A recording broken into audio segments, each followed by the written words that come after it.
अच्छा, तो वहीं से हम कंटिन्यू करते हैं। सो ये मेरे पास डिफरेंस इक्वेशन आ गई आईआईआर फिल्टर की। तो अब मैं इसको डिजाइन करने की कोशिश करता हूं।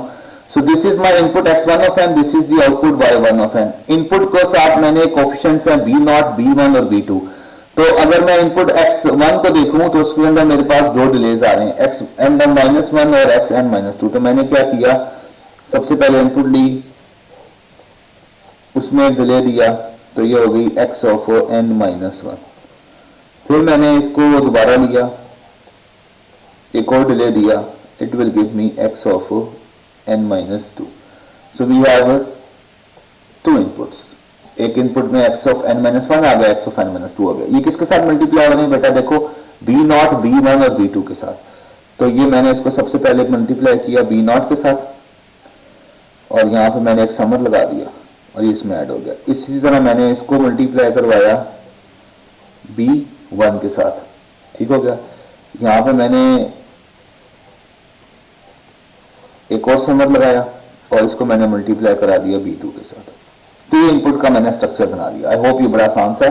क्या किया मैंने, x1 को b0 के साथ मल्टीप्लाई किया, xn-1 को b1 के साथ मल्टीप्लाई किया। xn-1 कैसे बना, x ऑफ n को एक डिले दे दिया, ठीक हो गया। ये इनपुट इधर आ रही है और ये इधर जा रही है, जा रहा है, ठीक हो गया। फिर इसी तरह मैंने यहाँ पर एक x ऑफ n-1 आ गया, इसको मैंने एक और डिले दे दिया, तो ये x ऑफ n-2 हो गया, इसको मैंने b2 से मल्टीप्लाई कर दिया। अच्छा, अब आप y को देखें। फॉर द y मुझे एक डिले देना है, फिर एक और डिले देना है, और फिर इसको इसी तरह a1 और a2 से मल्टीप्लाई करना है। तो ये मेरे पास y था जो मेरे पास इधर से आ रहा था मेरे पास। मैंने इस y के ऊपर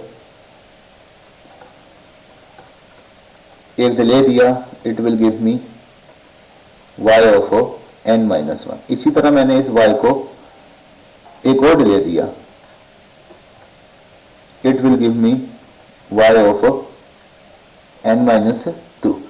अब ये किसके साथ मल्टीप्लाई हो रहे हैं, अगर आप गौर से देखें जी, ये मल्टीप्लाई हो रहे हैं, जमा किधर आया, and this is multiply with -a2। क्यों माइनस मैं क्यों कर रहा हूं बेटा, क्योंकि देखो ये इक्वल टू के सारे उस तरफ जाएंगे, तो ये -a2 आएगा और ये भी -a1 आएगा। तो -a2 के साथ मल्टीप्लाई किया, बल्कि समझ इधर लगा देता हूं, ये सीधा इधर आ गया। -a2 के साथ मल्टीप्लाई किया y n-2 को, और ये आ गया समर। यहाँ पे मेरे पास y ऑफ n-1 आया था, मैंने इसको -a1 से मल्टीप्लाई कर दिया। इसी तरह मेरे पास ये प्लस आ गया और मैंने इन दोनों को ऐड करके इसके साथ जोड़ दिया। ये उसकी बन गई। This is known as a realization of filter. क्या कहलाती है, रियलाइजेशन कहलाती है। अब आप जरा इसमें गौर से देखो, there are 1 2 3 4 5 6 7 8, so there are 8 memory elements. तो मैं ना अब इसमें जो हमें महंगा पड़ता है, समर सस्ता होता है अगर प्रैक्टिकली बात करूं, और डिले वाली जो आइटम होती है ये जाहिर सी बात है महंगी है, क्योंकि इसके अंदर ऑपरेशन एम्पलीफायर लगता है। तो मैं क्या करूंगा, मैं इस स्ट्रक्चर को और बेहतर भी कर सकता हूं। अब मैं बेहतर स्ट्रक्चर आपको दिखाता हूं, ठीक हो गया। आप उस बेहतर स्ट्रक्चर को देखें, फिर मैं आपको उसके साथ कंपेयर करके दिखाता हूं, ठीक है। मैं बना नहीं रहा, बना हुआ मेरे पास पड़ा हुआ है। So let's see the updated, और काफी बेहतर इसको हम रियलाइजेशन कहते हैं। मैंने क्या किया, मैंने ये किया कि यार मैं x ऑफ n और y ऑफ n को जो अलग अलग डिलेज दे रहा था, मैंने कहा इनको इकट्ठे डिलेज क्यों ना दे दूं। मैंने इनको इकट्ठे डिलेज दे दिए और इनकी आउटपुट्स को मैंने वैसे ही मल्टीप्लाई कराया, b1 b2 b0 -a1 और -a2, उनको मैंने आउटपुट को भी ऐसे मल्टीप्लाई कराया। So this is some sort of complex structure, लेकिन यह है कि इसमें आपके पास मेमोरी एलिमेंट्स 2 रह जाते हैं, समर आपके पास 3 और 3 6 हो जाएंगे।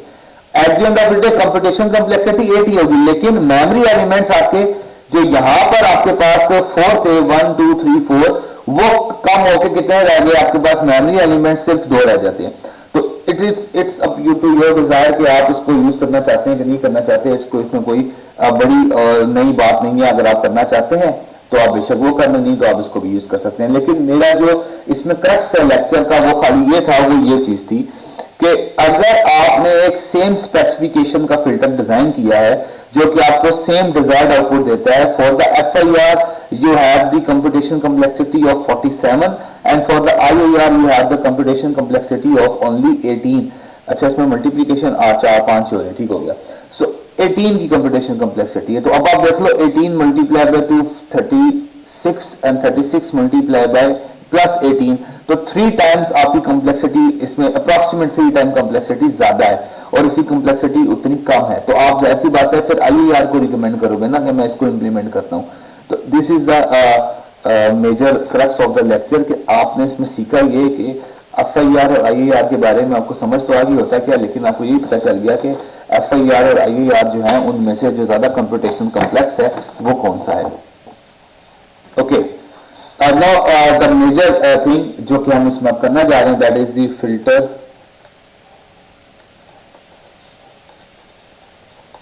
Design steps. These are known as a filter design steps. किसी भी फिल्टर को डिजाइन करने के लिए आई हैव 5 स्टेप्स जो कि मैं जनरलाइज आपको बता रहा हूं। Number 1 is the specification of filter. पहला मेरे पास क्या है, specification of filter.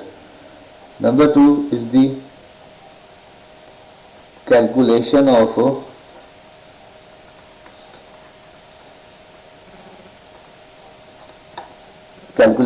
filter coefficients. Number 3 is the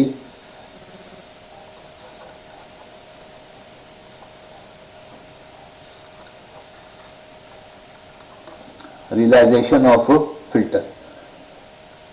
Number 4 is the analysis of finite word length on filter performance. And number 5 is the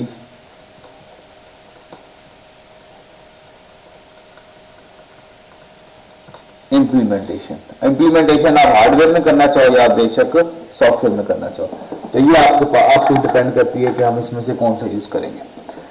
अगर अब मैं इन 5 स्टेप्स के ऊपर आपको ब्रीफ कर दूं थोड़ा बहुत, तो number 1 is the specification of the filter. What is the specification? What do you mean by specification?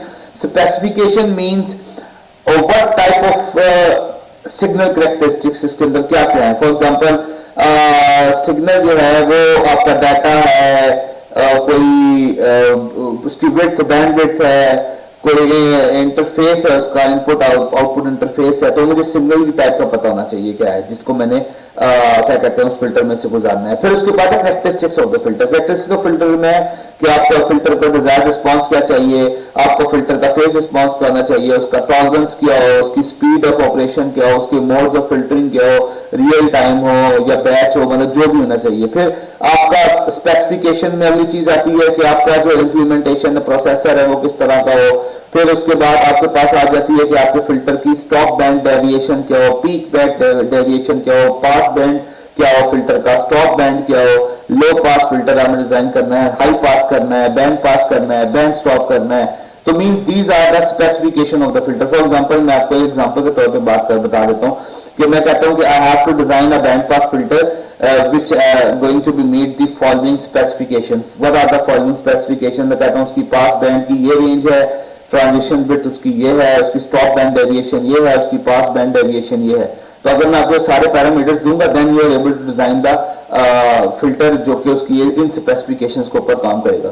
तो अगर आपको फिल्टर की स्पेसिफिकेशन के बारे में पता होगा तो आप फिल्टर डिजाइन कर सकते हैं। Number 1 is the most important thing which is the filter specification, कि आपने आसान लफ्जों में FIR है, IIR है, लो पास है, बैंड स्टॉप है, या बैंड स्टॉप फिल्टर है, बैंड पास फिल्टर है। फिर उसके बाद आप ये बताओगे कि उसकी पास बैंड एटेन्यूएशन क्या है, स्टॉप बैंड एटेन्यूएशन क्या है, स्टॉप बैंड फ्रीक्वेंसी क्या है, पास बैंड फ्रीक्वेंसी क्या है, ट्रांजिशन विड्थ कितनी है, ये सारी बातों को पता होगा तो you are able to design a filter. Number 2 that is the calculation of filter coefficient. हम बेसिकली जो सारा अपना काम करेंगे वो इसी के ऊपर करेंगे, which is known as the calculation of a filter coefficient. There are 2 types of filter which we are discussing, FIR और IIR।